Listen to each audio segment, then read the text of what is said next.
President-elect Donald Trump is in a battle with U.S. intelligence officials. Tweeting last night, the intelligence briefing on so-called Russian hacking was delayed until Friday. Perhaps more time needed to build a case. Very strange. Our Jan Crawford, by the way, reporting that briefing was always set for Friday.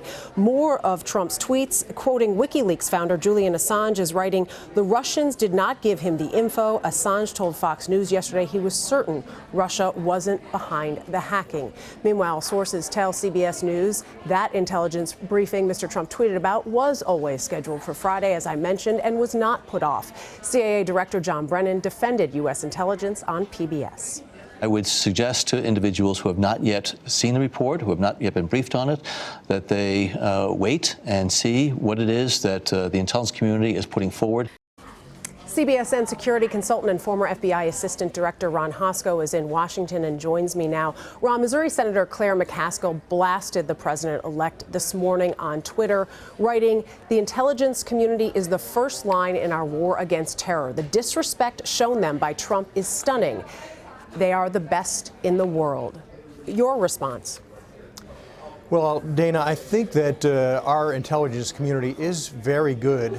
However, not every intelligence assessment is an absolute. These things are often crafted in terms of just that. It's an assessment.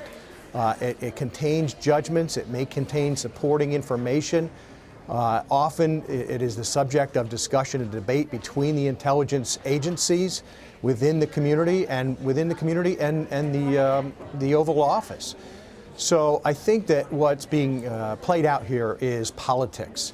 I think we have a president-elect who is looking at this intelligence community as President Obama's intelligence community, not his own, and that as soon as he's seated in that Oval Office and is getting these intelligence briefings, he will be able to ask those questions, the important questions, discuss and debate how they got to the assessment that they got to, and he will start to embrace the community as his own.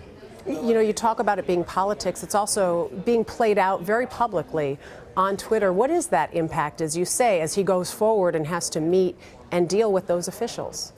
Yeah, I think, it's a bit concerning, probably more concerning for us in the public, because we don't see in behind the scenes. We don't see what's gone on to, particularly this cyber assessment that Russia hacked the election.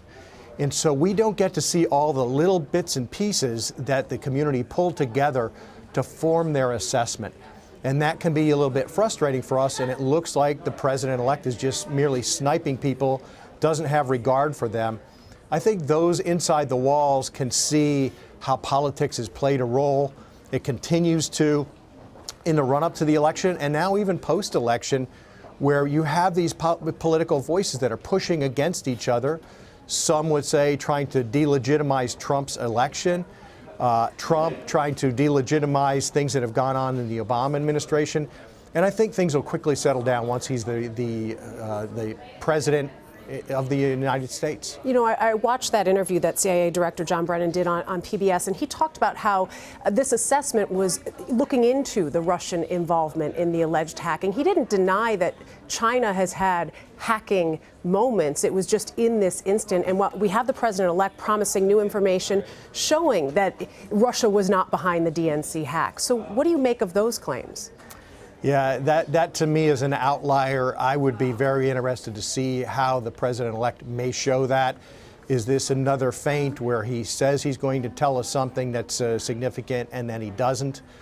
I don't think he is privy to anything momentous that the intelligence community doesn't already have access to and can't credit or discredit very effectively. Time will tell, and this could be a game by the president-elect too, in his own chess match with Putin and with the Russians, with the Chinese, pointing a finger at one or the other or both. The reality is we in America are under constant cyber attack. We have foreign adversaries and individuals who are constantly taking our intellectual property to the tune of billions of dollars and exploiting it for their own purposes. CBSN security consultant Ron Hosko. Ron, thank you. My pleasure.